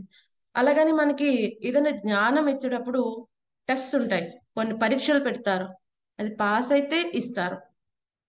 రైట్. సో మనకి ఇప్పుడు ఎల్కేజీ పాస్ అయితే యూకేజీలోకి కదండి, ఎగ్జామ్ అనేది కంపల్సరీ. రైట్. సో అందుకని మనం చూస్తాం ఇప్పుడు గురువు ఆశ్రయించేటప్పుడు కూడా మనకి కొన్ని శాస్త్రాలు చదవమంటారు, కొన్ని క్వశ్చనేర్ ఉంటుంది, అది ఆన్సర్ చేయాలి. అడుగుతారు ఎంతవరకు మనం అర్థం చేసుకున్నాం. ఎందుకంటే ఒకసారి గురువుని తీసుకుని మనం గురువుకి అపరాధం చేసాం అనుకోండి, ఎక్కడో పడిపోతాం మళ్ళీ ఆధ్యాత్మిక జీవితంలో. ఇంకొక విషయం శ్రీమద్ భాగవతంలో చెప్పబడుతుంది, మనం గురువుని ఎప్పుడు కూడా సాధారణమైన వ్యక్తి అనుకోకూడదు. అతను శారీరకంగా రంగుని చూసో ఆయన ప్రాబ్లమ్స్ ని చూసో మనం తను తక్కువ అంచనా వేయకూడదు. రైట్. మనం ఒకసారి ఇదే అపరాధం చేస్తూ ఉంటాం. అదేంటండి గురువులు అంటున్నారు, మరి వాళ్ళకి ప్రాబ్లమ్స్ ఉంటున్నాయి, వాళ్ళకి హెల్త్ ప్రాబ్లమ్స్ వస్తున్నాయి కదండి. మనం గురువు దగ్గర చూడాల్సింది వాళ్ళ యొక్క శరీరం రంగు, వాళ్ళ హెల్త్ కండిషను, వాళ్ళు హైట్ గా ఉన్నారా, పొట్టిగా ఉన్నారా, అవి కాదు. మనం చూడాల్సింది ఏంటి, వాళ్ళ దగ్గర కృష్ణుడు ఉన్నాడా లేడా. మనం వాళ్ళ దగ్గర కృష్ణుడు పొందటం కోసం వెళ్తున్నాం అంతే. కృష్ణుడు ఉంటే చాలు. మరి వివిధ సమస్యలు అంటారా, ఎందుకండి అంత ఉన్నతమైన ఆచారులకి మరి అటువంటి సమస్యలు వస్తున్నాయంటే, మనలాంటి వాళ్ళందరినీ ఉద్ధరించడం కోసం, మనలాంటి వాళ్ళందరికీ దీక్ష ఇచ్చినప్పుడు మన యొక్క పాపాలను వాళ్ళు తీసుకుంటారు. ఎప్పుడైతే దీక్ష ఇస్తారో మన యొక్క పాపాలను వాళ్ళు యాక్సెప్ట్ చేస్తారు. అలాగే మనం దీక్ష ఇచ్చిన తర్వాత మనం ఏదైనా సరిగ్గా ఫాలో అవ్వకపోతే ఆ ఎఫెక్ట్స్ ఆ గురువుకి వస్తాయి. అందుకని గురు మహారాజ్ ఎప్పుడూ చెప్తారు, దయచేసి నా యొక్క డిసైపుల్ శిష్యులందరూ కూడా వాళ్ళ వాళ్ళ రూల్స్ అండ్ రెగ్యులేషన్ చక్కగా పాటించండి. అదే మీరు నాకు ఇచ్చే పెద్ద గురుదక్షిణ. ఎందుకంటే వాళ్ళు మనల్ని ఉద్ధరించడానికి రెడీ అయిపోతున్నారు. సో మన వల్ల వాళ్ళకి ఎన్ని హెల్త్ ప్రాబ్లమ్స్ వచ్చినా వాళ్ళు ఫేస్ చేయడానికి రెడీగా ఉంటున్నారు. రైట్. అందుకని చాలా మంది గురువులు ఎక్కువ మంది శిష్యులను యాక్సెప్ట్ చేయరు కదండి. ఎంతో బాగా సిన్సియర్ అయిపోయి ఒక 10-15 years అయిన తర్వాత అప్పుడు యాక్సెప్ట్ చేసే గురువులు కూడా చాలా మంది ఉన్నారు. బట్ కొంతమంది గురువులు చాలా మెర్సిఫుల్ గా మనం ఫాలో అవుతాం, మనం కమిట్ అవుతున్నాం అన్నప్పుడు ఇస్తారు. కానీ మనం వాటిని దుర్వినియోగపరచుకొని చేస్తే కనుక అది వాళ్ళకి అపరాధం అవుతుంది. గురువుకి అపరాధం చేస్తే మన కృష్ణ భగవానుడు లభించడు. మనకి శ్రీల విశ్వనాథ్ చక్రవర్తి ఠాకూర్ గారు చెప్తారు, యస్య ప్రసాదాత్ భగవత్ ప్రసాదో. ఏం చెప్తున్నారు శ్రీల విశ్వనాథ్ చక్రవర్తి ఠాకూర్ మనం తెలుసుకుంటాం. యస్య ప్రసాదాత్ భగవత్ ప్రసాదో యస్య ప్రసాదాన గతి కుతోపి ధ్యాయాన్ స్తువన్ తస్య యశస్తి సంధ్యం వందే గురోశ్రీ చరణారవిందం. భగవంతుడు గురుదేవుల యొక్క కృప వల్ల భగవంతుడు తరుగుతాడంట. భగవంతుడు కృప ఉండాలి అంటే గురువుల యొక్క కృప మన మీద కలిగి ఉండాలంటే, ఎప్పుడైతే గురువు కృప మన మీద లేదో మనం భక్తి మార్గంలో ఎటువంటి ప్రగతి సాధించలేమంట. అందుకని విశ్వనాథ్ చక్రవర్తి ఠాకూర్ ఏం చెప్తున్నారు, త్రిసంధ్యలలో ఉదయం మధ్యాహ్నం సూర్యాస్తమయం సమయంలో మన గురుదేవుల్ని మనం స్మరిస్తూ స్తుతించాలి, వాళ్ళని గ్లోరిఫై చేయాలి. ఓ గురుదేవ్ థ్యాంక్ యూ నా జీవితంలోకి వచ్చినందుకు, అలాగే నాకు మీ అసోసియేషన్ ఇస్తున్నందుకు, నన్ను ఉద్ధరిస్తున్నందుకు చాలా చాలా ధన్యవాదాలు. ఒక్కొక్క గురువుకి గురు ప్రణామ మంత్రం ఉంటుంది. మన ప్రభుపాద్ గారికి ఉంది, మన గురు మహారాజు సోలె జయపతాక స్వామి మహారాజ్కి ఉంది కదండి. అలా మన గురు మహారాజ్ వాళ్ళకి ప్రణామ మంత్రం మనం 3 times పఠిస్తాం. త్రిసంధ్యల్లో పఠించి మన జ్ఞప్తి చేసుకుని మనం మంచి మార్గంలో ప్రయాణించే ప్రయత్నం, ఏదైతే వాళ్ళకి కమిట్మెంట్స్ ఇచ్చామో మనం వాటికి ఎటువంటి ఆటంకం కలగకుండా మనం ప్రయత్నించాలి. ఏమంటున్నారు, అటువంటి గురుదేవుని పాద పద్మములకు నా గౌరవపూర్ణక ప్రణామములు కదండి. సో విషయం మనం తెలుసుకుందాం. అలాగే మనం అర్థం చేసుకోవాలి, గురువు మనకి టెస్ట్ చేస్తారు, టెస్ట్ చేసిన తర్వాత మనం పాస్ అయితేనే మనకి ఇస్తారు. సో ఆ విషయం గురించి ఒకటి మనం తెలుసుకుందాం. ఒక శ్లోకం ఉన్నది ఈరోజు వ్యాసదేవుని మీద, మంచి శ్లోకం నాకు తెలుసు, విష్ణు సహస్రనామంలో వస్తుంది మనకి ఇది. వ్యాసం వశిష్ఠ నప్తారం సక్తే పౌత్రమ కల్మషం. ఓకే, అందరూ చెప్తారా? వ్యాసం వశిష్ఠ నప్తారం సక్తే పౌత్ర అకల్మషం పరాశరాత్మజం వందే సుఖతాతం తపోనిదం. ఓకే, చూడండి, వ్యాసం వశిష్ఠ నప్తారం. ఎవరు ముని మనవుడైనా? ఎవరు ముని మనవుడు? ఓకే, చూద్దాం కరెక్ట్ గా ఎవరు విన్నారు కదా అర్థమైపోతుంది. ఓకే, వశిష్ఠుని ముని మనవడు, రైట్. ఓకే, సో మరి ఎవరు మనవడు? శక్తి.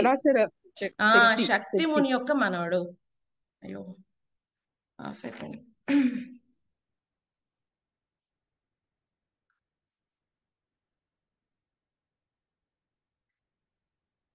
హరే కృష్ణ వినిపిస్తుందండి? కట్ అయిపోయింది.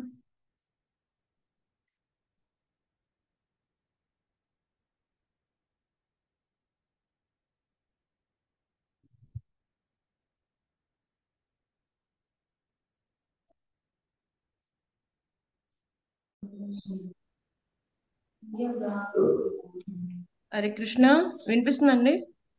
వినిపిస్తుంది మాతాజీ. ఓకే జై. సో ఓకే, సో మధ్యలో ఇంటర్నెట్ ప్రాబ్లం వచ్చింది. స్టార్టింగ్ 7:55 కూడా ఒకసారి వెలిగాయి. ఓకే, సో పరాశరాత్మజం ఎవరి కుమారుడు? పరాశరుడు. పరాశరముని యొక్క కుమారుడు. ఇంకేమంటున్నారు? వందే సుఖతాతం తపోనిదం. ఎవరి తండ్రి గారు? శుకదేవుడి తండ్రి గారు. సుఖదేవ గోస్వామి యొక్క తండ్రి. సో ఈ యొక్క శ్లోకంలో ఆయన యొక్క ఎవరి ఎవరి ముని మనవడు, ఎవరి మనవడు, ఎవరి కుమారుడు, ఎవరి తండ్రి గారు అన్న విషయం మనకి చక్కగా చెప్పబడింది కదండి. మనం ఎప్పుడు కూడా చదువుతూ ఉంటాం విష్ణు సహస్రనామంలో, అంతగా అబ్జర్వ్ చేయం. బట్ ఇదన్నమాట దాని యొక్క రిలేషన్ అన్నమాట. సో మనకు తెలుసు మనకు అలాగే వ్యాస మహర్షి మహాభారతాన్ని కదండి రాయాలి అన్నప్పుడు బ్రహ్మదేవుని అడిగితే, సో బ్రహ్మదేవుడు గణేశుడిని రిక్వెస్ట్ చేయమని చెప్తే, అప్పుడు గణేశుడు ఏమని చెప్తారు? ఫాస్ట్ గా చెప్పాలి అంటే చెప్తే సరే అయితే. కానీ వ్యాసదేవుడు ఏం కండిషన్ పెడతారు? అర్థం చేసుకుని నువ్వు రాయాలి. సో ఆ విధంగా ప్రతి ఒక్క 100 శ్లోకాలకి చివరిలో కొన్ని క్లిష్టమైన శ్లోకాలు పెడుతూ అవి మళ్ళీ అర్థం చేసుకున్నప్పుడు మళ్ళీ ఇంకొక 100 ఆయన కంపోజ్ చేస్తూ ఉండేవారు. ఆ విధంగా మనకి మహాభారతం కూడా ఇవ్వటం జరిగింది. సో ఇదన్నమాట. సో మనం ఈ రోజున మనం గురువుల్ని మనం ఎవరైతే మనకి ఆధ్యాత్మిక జీవితంలో మనకి ఎంట్రన్స్ ఇచ్చారో, సో వాళ్ళందరికీ ఒక్కొక్కసారి మనం గుర్తు చేసుకుని, సో వాళ్ళందరికీ కూడా ఎంతెంత కృతజ్ఞతలు మనం తెలుపుకోవాలి. సో అంతేకాకుండా ఈ గురువు ఎలా పనిచేస్తారు? ఒక నావికుడు కదండి. ఈ యొక్క గొప్ప సంసార సాగరంలో కదండి, ఈ యొక్క శాస్త్రాలు ఇవన్నీ కూడా ఒక బోట్ అయితే దాన్ని దాటించేవాడు ఉండాలి కదా నావికుడు. ఎవరు? గురువు. అలాగే కొంతమంది చెప్తారు, సరే గురువుని ఆశ్రయించాం, సో మరి గురువు ఏం చెప్తే త్యజించవచ్చు? గురువుని ఎప్పుడైనా త్యజించవచ్చా? ఇప్పుడు చెప్పండి, ఎవరైనా గురువుని Yes, త్యజించవచ్చా? మాతాజీ. త్యజించవచ్చు ఎప్పుడు మాతాజీ. త్యజించవచ్చు గురువుని? భగవంతుడికి దూరం చేస్తే ఏమన్నా చెప్పినప్పుడు భగవంతుని ఆ, గురువుని త్యజించవచ్చు మాతాజీ. ఎప్పుడు? బలి మహారాజు శుక్రాచార్యుని త్యజిస్తాడు మాతాజీ. అదే ఎప్పుడు త్యజించవచ్చు మనం గురువుని? అదే భగవంతుడికి దూరం చేసినప్పుడు మాతాజీ. భగవంతుని దూరం చేయటం అంటే ఏమిటి? దాని అర్థం ఏమిటి? దూరం చేయటం అంటే ఇప్పుడు ఎక్కడో దగ్గరగా ఉన్నామో మనం దూరంగా ఉన్నామో ఎలా తెలుస్తుంది? భగవంతుడు ఇచ్చిన ఆదేశాలు కాకుండా సరి అయిన గురువు కాకపోతే హరే కృష్ణ శాస్త్రం చెప్పినట్టు కాకుండా వేరేగా చెప్తే, శాస్త్రం ఏం చెప్తుందో దానికి విరుద్ధంగా మనం చెయ్యమంటుంటే, అంతేకాకుండా మనం చేయమంటమే కాదు, తను శాస్త్ర విరుద్ధమైన కార్యక్రమాలు చేస్తుంటే, తను వికర్మ చేస్తుంటే, శాస్త్రాలు చెప్పిన దాన్ని పాటించకపోతే అప్పుడు మనం తనని త్యజించవచ్చు కదండి. శాస్త్రం చెప్పినట్టు ఆయన విధి నియమాలు ఏమి పాటించకుండా మళ్ళీ మాంసభక్షణ, జూదం ఇటువంటివి ఏమైనా ఆయన ఆశ్రయిస్తే మనం అటువంటి గురువుని త్యజించవచ్చు కదండి. సో మిగతా అప్పుడు మనం గురువు ఏది చెప్తే అది ఏమనాలి? ఎస్ సార్, ఓన్లీ అవునండి, అది తప్ప వేరేది రాకూడదు మన నోట్ల నుంచి. ఒకవేళ మనం పాటించలేకపోతే, మనం పాటించలేకపోతున్నాం, ఎలా పాటించాలి అని అడగాలి మాత్రమే కదండి. సో ఏం చేస్తాడు గురువు? మనకి శాస్త్రాల్లో ఉన్న మాధుర్యాన్ని అందిస్తాడు గురువు. ఇప్పుడు మన దగ్గరే హనీ బాటిల్ ఉందనుకోండి, తేనె బాటిల్ కొనుక్కున్నాం, సీల్ ఓపెన్ చేయలేదు, ఎవరో తేనె చాలా తీయగా ఉంటుందని చెప్పారు, తెచ్చుకున్నాం. చూస్తుంటే తేనె ఎంత తీయగా ఉందో అర్థమవుతుందా? పోనీ సరే మూత రావట్లేదు కదా, నువ్వు నాకే వేసాం అనుకోండి, చుట్టం బాటిల్ అంతా నాకినా రాదు. అది ఓపెన్ చేసి ఎవరైనా మన చేతిలో వేస్తే ఒక స్పూను, అప్పుడు అర్థమవుతుంది దాని మాధుర్యం. ఈ శాస్త్రాలు కూడా అలాంటివే. మనకి మనం చదివిసుకుంటామండి, మా దగ్గర భగవద్గీత ఉంది, భాగవతం ఉంది, చదివిసుకుంటాం, మా గురువేం అవసరం లేదు అంటే అర్థం కాదు. కేవలం బుక్కిష్ నాలెడ్జ్ ఓన్లీ జ్ఞానం కింద అవుతుంది. మరి గురువు ఏం చేస్తాడు? రియలైజ్డ్ నాలెడ్జ్, విజ్ఞానం, తన ఎక్స్పీరియన్స్ మిళితం చేసి చెప్తాడు. అది కూడా తన గురువు దగ్గర తెలుసుకుని చెప్తాడు, అందుకని తన ఓన్ ఎడిషన్స్ ఏమి చేయడు. అప్పుడు ఏమవుతుంది? జ్ఞానం విజ్ఞానం కింద పరిణమిస్తుంది. ఎలాగైతే హనీ బాటిల్ మూత తీస్తేనే దాని టేస్ట్ తెలుస్తుందో కదండి. రియలైజ్డ్ సోల్ ఎవరైతే ఆత్మదర్శి అయినా పరమాత్మని దర్శిస్తూ ఉంటాడు, తత్వదర్శి, తను ఏం చేయగలడు? మనకు కూడా ఆ తత్వం గురించి అర్థమయ్యేలాగా చెప్పగలడు, మన్ని కూడా ఆ పాతలో తీసుకుని వెళ్ళగలడు. కానీ మనం దానికి ఏం చేయాలి? గురువు చెప్పింది శ్రద్ధగా వినాలి. గురువు చెప్పినప్పుడు చెవులు చక్కగా ఓపెన్ అయ్యి ఉండాలి, వినాలి, శ్రద్ధగా వినాలి. కండిషన్ ఏంటి? శ్రద్ధగా వినాలి. ఒకసారి ఒక వ్యక్తి ఉన్నాడంట. సో చాలా ప్రశ్నలు ఉన్నాయి, చాలా ప్రశ్నలు ఉన్నాయి ఆధ్యాత్మిక జీవిత విషయంలో చాలా ప్రశ్నలు ఉన్నాయి. అన్నారంట, ఓకే, ఈ ఊర్లో ఈ గురువు గారు ఉన్నారు, తను మీరు వెళ్ళి కలిస్తే మీ యొక్క సమస్యలన్నిటికీ పరిష్కారం ఆయన చెప్పేస్తాడు, అన్నిటికీ శాస్త్రాల జ్ఞానం ఉంది. సరే, ఈ వ్యక్తి వెళ్ళాడు. సో గురువు గారండి, నా దగ్గర చాలా సమస్యలు ఉన్నాయి, చాలా డౌట్లు ఉన్నాయి, సందేహాలు ఉన్నాయి, మీరు సందేహ నివృత్తి చేయాలి. సరే అయితే, సో గురువు గారు చెప్పడం ప్రారంభించారంట, సమాధానం చెప్తున్నారు. కానీ ఈ వ్యక్తి ఏం చేస్తున్నాడు? మధ్యలోనే, ఓ అది కాదు, అది కాదు గురుగారు, అలా కాదు, అలా కాదు, ఇలాగా ఇలాగా అని తను మాట్లాడడం ప్రారంభించాడు. సో గురువు చూస్తున్నారు, చూస్తున్నారు, చాలా ఓపికగా చెప్తున్నారు. కానీ ఈ వ్యక్తి తను చెప్పేది వినట్లేదు, గురువు చెప్పేది వినట్లా. తన సొంత ధోరణిలో తను అర్థం చేసుకున్న విధానాన్ని ప్రజెంట్ చేసే ప్రయత్నం చేస్తున్నాడు. సో ఈ విధంగా గురువు గారు చెప్పే సమాధానం తను అర్థం చేసుకోవట్లేదు, సరిగదా వితండవాదం చేస్తున్నాడు. ఆ విధంగా తనకి ఏం ఎక్కట్లేదు. సో గురువు గారు అనుకున్నారు, వీడికి ఇలా కాదు, సరే అయితే చాలా చాలా నేర్చుకున్నాం కదా నాయన, మనం కొంచెం బ్రేక్ తీసుకుందాం, వేడి వేడి పాలు కొంచెం తాగుదాం, మంచి బ్రేక్ తీసుకుందాం. సరే అని చెప్పి గురువుగారు ఏం చేశారంట, సరే అయితే ఒక హాట్ హాట్ మిల్క్ ఒక గ్లాస్ అక్కడ పెట్టి ఆ మిల్క్ అందులో పోస్తున్నారంట. మిల్క్ పోస్తున్నారు. సో గ్లాస్ నిండిపోయిందైనా గురువు ఇంకా పోస్తూనే ఉన్నారంట. పోస్తూనే ఉంటే శిష్యుడు అంటున్నాడు, గురువు గారు చూడట్లేదా, మొత్తం కింద పోతున్నాయి, చూడట్లేదా, గ్లాస్ నిండిపోయింది ఆల్రెడీ. అప్పుడు గురుగారు చెప్పారు, నీకు అర్థం అవ్వాలని ఇదే, నీకు అర్థం అవటం కోసమే ఈ కొన్ని పాలు వేస్ట్ చేయాల్సి వచ్చింది. సో ఫస్ట్ లో గ్లాస్ ఖాళీగా ఎంటీగా ఉన్నది, నేను పోస్తున్నంతసేపు చాలా ఫిల్ అయింది. కానీ ఎప్పుడైతే అది ఫుల్ గా ఉంది, నేను పోసినప్పుడు ఏమైంది? పైకి పైకి వచ్చేసింది. అలాగే నువ్వేం చేస్తున్నావు? నా దగ్గరికి వచ్చినప్పుడు నీ యొక్క జ్ఞానం, నీ యొక్క తెలివికి ఎంతవరకు అర్థం చేసుకున్నావు అని చెప్పే ప్రయత్నం చేసి ఆ బాక్స్ ఎప్పుడు కూడా ఫుల్ గా ఉంచుతున్నావు. ఇక నేను చెప్పేది ఎంటర్ అవ్వట్లేదు. నేను చెప్పేది నీకు ఎలా ఎంటర్ అవుతుంది? నువ్వు ఒక పెద్ద బ్యారియర్ వేసి ఉంచావు, ఆల్రెడీ నింపేసుకుని ఉన్నావు, ఇంకా వెళ్ళట్లేదు. మరి ఏం చేయాలి? గురువు దగ్గరికి వెళ్ళినప్పుడు మొత్తం క్లీన్ స్లేట్ తో వెళ్ళాలి.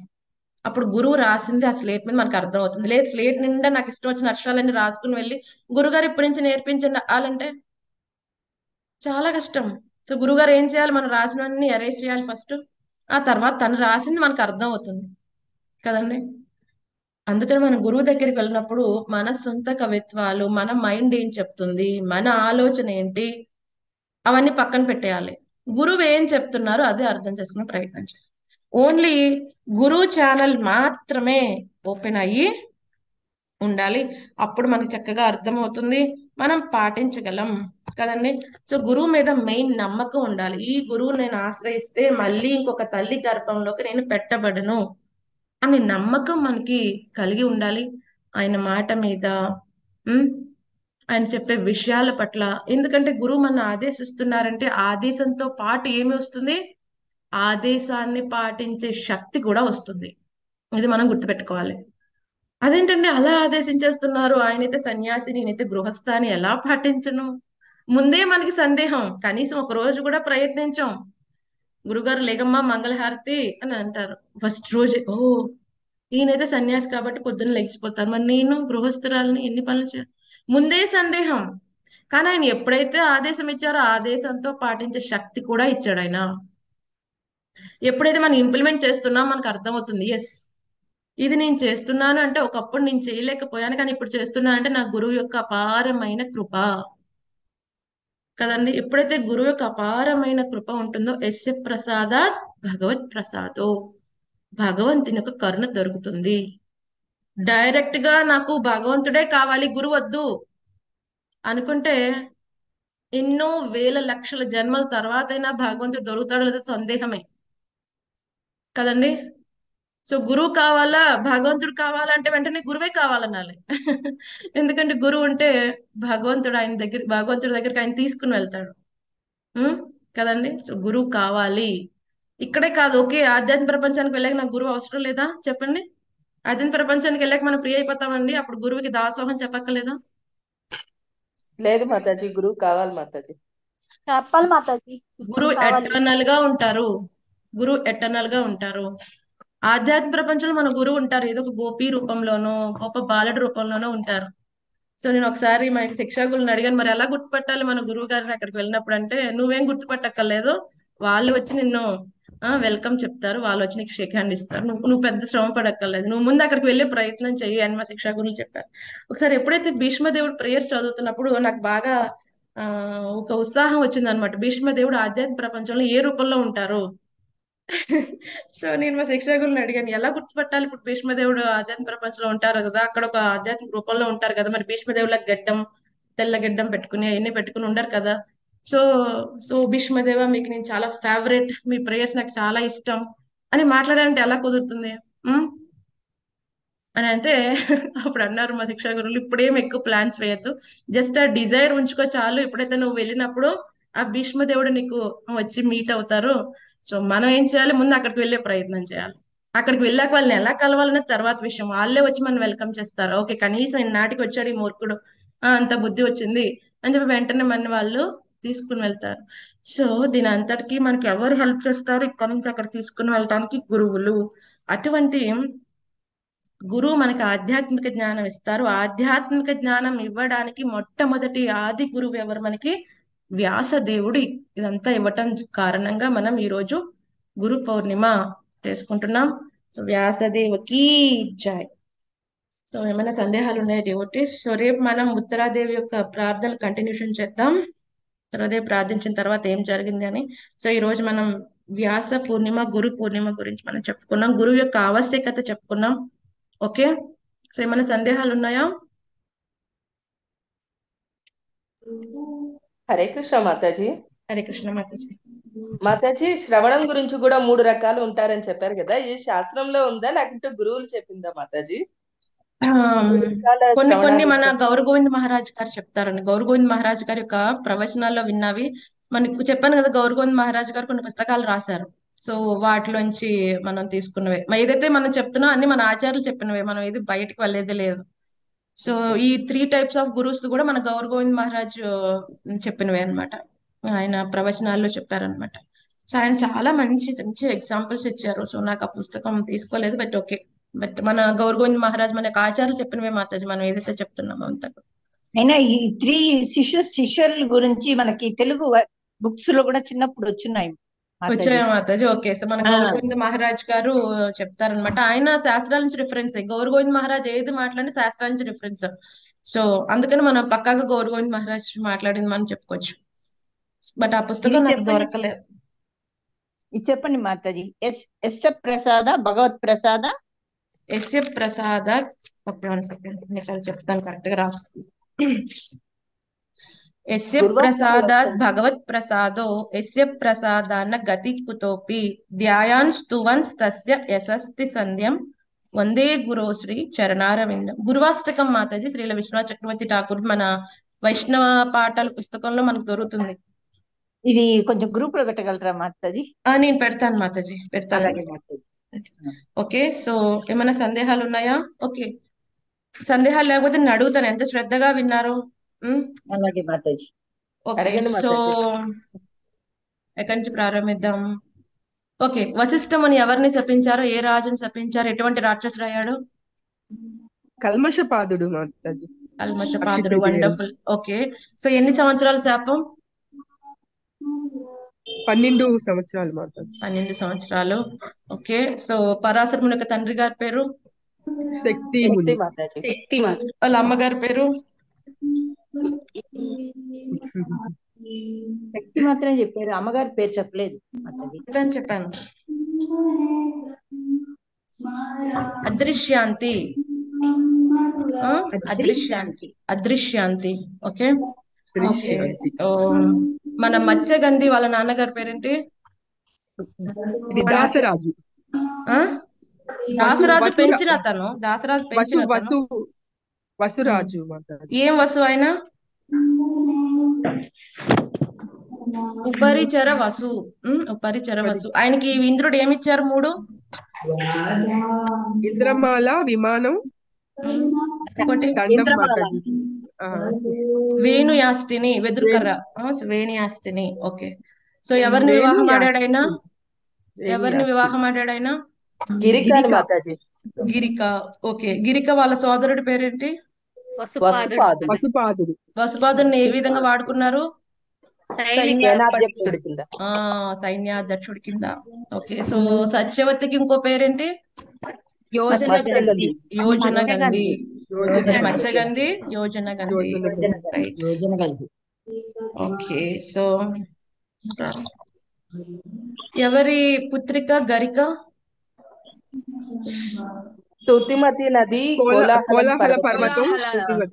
తుక్తిమతి నది, కోలాహల పర్వతం. గిరిక పర్వతం. వసుపాదుడు. గిరిక. ఓకే.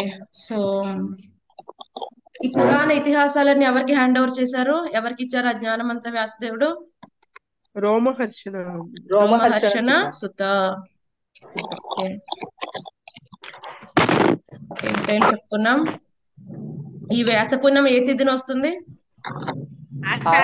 పౌర్ణమి. ఆషాఢ శుద్ధ. ఈ రోజు ఇంకొక ప్రత్యేకత ఏమిటి? చతుర్మాసాలు స్టార్ట్ అవుతాయి ఆరంభం. ఓకే. చతుర్మాసం ఏమైనా గుర్తుందా? చతుర్మాస్యంలో ఫస్ట్ మంత్ లో ఏం తినద్దని చెప్పాను? నిషేధం ఏంటి? రెండవ నెల పెరుగు. మూడవ నెల 4th month Urdu dal. Urad dal. Okay. So ఎవరైనా చేస్తున్నారా ఇక్కడ చతుర్మాస్య వ్రతం? లేదు మాతాజీ. నేను చేస్తున్నాను మాతాజీ. ఎవరు? అమృతబాయి మాతాజీ చేస్తున్నారు. ఇంకెవరు చేస్తున్నారు? ఓకే. ఓకే. సో ఎప్పటికైనా ఒకసారి చేయాలని ప్రయత్నిస్తే బాగుంటుంది. చాలా చాలా ఆధ్యాత్మికతలో ముందుకు వెళ్ళే అవకాశం ఉంటుంది. రైట్. సో ప్రభుపాద్ గారు చాలా మంది ఏంటంటే భౌతిక పరమైన ఫెసిలిటీస్ కోసం, వాటి కోసం, వీటి కోసం చేస్తారు చాతుర్మాస వ్రతం. మరి భక్తులు ఏం చేస్తారు? భగవంతుని ప్రీత్యర్థమే మనం చేస్తాం. ఈసారి అధిక మాసం, పురుషోత్తమ మాసం వస్తుంది. సో అధిక మాసంలో కూడా వెరీ వెరీ వండర్ఫుల్ అన్నమాట. అధిక మాసం మన గురు మహారాజ్ చెప్తారు 1000 times బెనిఫిట్. ఏదైనా 1 రౌండ్ చేస్తే 1000 times. ఎలాగంటే మనకి సేల్ వస్తుంది కదా, సేల్ వస్తుంది. ఏమంటారు? 10,000 సారి 100 రూపాయలకే కదండి. సో కదా, 100 రూపాయల చాలా తక్కువ అనమాట. ఒక 1000 అంటే ఎంత బాగుంటుంది కదండి. అందరూ వచ్చేస్తారు పరిగెత్తి. అలాగే ఒక్క రౌండ్ చేస్తే 1000 మాల. అంత ఎఫెక్ట్ పురుషోత్తమ మాసం, అధిక మాసం. రైట్. మాతాజీ, చాతుర్మాసానికి చాలా నియమ నిష్ఠలు ఉంటాయి కదా, చాలా ఉంటాయి. చాలా ఉంటాయి. బట్ అవి పాటించలేని పోలేని అట్లీస్ట్ మినిమం ఈ యొక్క ఫుడ్ రూల్స్ అయినా పాటిస్తారు మాతాజీ. చాలా రూల్స్ అంటే బెడ్ మీద పడుకోకూడదు, నేల మీద పడుకోవాలి. మరి నేల మీద అవకాశం లేని వాళ్ళు ఏదైనా ఒక బెడ్డింగ్ అనేది అరేంజ్ చేసుకుని పడుకోవాలి. గడ్డం గీసుకోకూడదు, గోల్ కట్ చేయకూడదు. చాలా రూల్స్ ఉంటాయి. బట్ ఏం పాటించకపోయినా అట్లీస్ట్ ఈ ఫుడ్ రూల్స్ అనేవి మన వాళ్ళందరూ పాటిస్తారు మాతాజీ. మెయిన్ ఎక్కువ ఫుడ్ రూల్స్ అనేవి పాటిస్తారు. ప్లస్ ఇంకోటి ఏంటంటే శాస్త్ర అధ్యయనం ఎక్కువ చేయాలి, నామ సంకీర్తన ఎక్కువ చేయాలి, శ్రవణం ఎక్కువ చేయాలి. అవి ఎక్కువ పాటిస్తాం. ఎక్కువ ఫుడ్ రూల్స్ అవన్నీ మనం పాటిస్తాం. నేను ఫుడ్ రూల్స్ పాటిస్తాను మాతాజీ, మిగతా ఏం పాటిస్తాను. ఫోన్లేండి. అట్లీస్ట్ మనం ఎంతో కొంత కొంతవరకు ఆస్టారిటీ కదండి. తపస్సు ఎవరి కోసం? స్వామి కోసం. రైట్. సో ఎంతో కొంత కొంచెం పోనీ ఏమీ చేయలేమండి, ఫుడ్ రూల్స్ మన వల్ల కాదు అంటే వాళ్ళు ఏం చేయవచ్చు? ఏమైనా చేయవచ్చా వాళ్ళు? ప్రతిరోజు ఒక 2-3 మాలాస్ ఎక్కువ చేయవచ్చు. లేకపోతే 1 hour భాగవతం ఎక్కువ శ్రవణం చేయవచ్చు కదండి. సో మనకి మనం కొన్ని రూల్స్ పెట్టుకుని ఆధ్యాత్మిక జీవితంలో పురోగమించడానికి చాలా అద్భుతమైన ఇది చాతుర్మాసి వ్రతం అన్నమాట. వ్రతం అంటే ఏంటి? వ్రతం అంటే ఆస్టారిటీ, తపస్సు కదండి, చేయటం. రైట్. Thank you devotees. ఏం సందేహాలు? చాలా చాలా శ్రద్ధగా విన్నారు, చక్కగా అన్నిటికీ సమాధానాలు చెప్పారు. చాలా చాలా సంతోషం. రైట్. చాలా శ్రద్ధగా విన్నారు. సో మనం రేపు నెక్స్ట్ భాగవతం కంటిన్యూ చేద్దాం. ఏం సందేహాలు లేకపోతే మనం వైండప్ చేద్దాం. ఓకే. సో ఈ రోజు మీ ఇంట్లో వాళ్ళందరికీ కూడా వివరించండి వ్యాస పూర్ణిమ, గురు పూర్ణిమ అంటే ఏంటి. సో ఏమిటి, ఎంత మంచి స్టోరీ ఉంది కదా. పరాశర ముని అలాగే సత్యవతి యొక్క సంతానం వేద వ్యాసుడు. సో వ్యాసవ్యాసుడి యొక్క ఆవిర్భావ తిథి గురించి మనం చెప్పాలి. ఏ విధంగా ఆయన ఆవిర్భవించారు, ఎంత చాలా మంది వేదవ్యాసుడు భగవంతుని యొక్క అవతారం కాదు, మామూలు యొక్క సాధారణ వ్యక్తి అనే అపోహలు కూడా చాలా మంది ఉన్నాయి. సో మనం వాళ్ళందరికీ నివృత్తి చేయాలి. ఆయన భగవంతుని యొక్క అవతారం, భూత వర్తమాన భవిష్యత్తులని చూడగలరు. మనం చూసాం కదా భాగవతంలో నారదమని చెప్పంగానే అదే విధంగా ధ్యానం చేస్తే ఆయనకు మొత్తం అంతా కనిపించింది. కలియుగంలో ఎలా ఉన్నారు జీవులు, వాళ్ళ కోసం శాస్త్రాలు రాయాలి కదండి.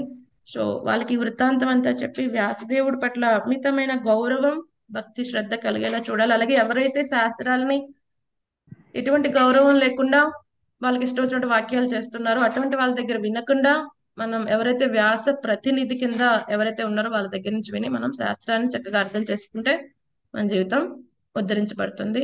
Thank you devotees. Hare Krishna Krishna Krishna Hare Hare, Hare Rama Rama Rama Hare Hare, Hare Krishna Krishna Krishna Hare Hare, Hare Rama Rama Rama Hare Hare, Hare Krishna Krishna Krishna Hare Hare, Hare Rama Rama Rama Hare Hare. Vyasa Purnima महामहोत्सव की जय, श्रील प्रभुपाद की जय, गुरु महाराज जय, पताका स्वामी महाराज की जय. Thank you devotees. Hare Krishna. Hare Krishna Mataji, ధన్యవాదాలు. Thank you Hare Mataji. कृष्णा. హరే కృష్ణ. हरे హరే कृष्णा. కృష్ణ మాతాజీ, ధన్యవాదాలు. हरे कृष्णा डिवोटीज. हरे कृष्ण माता जी. हरे कृष्णा.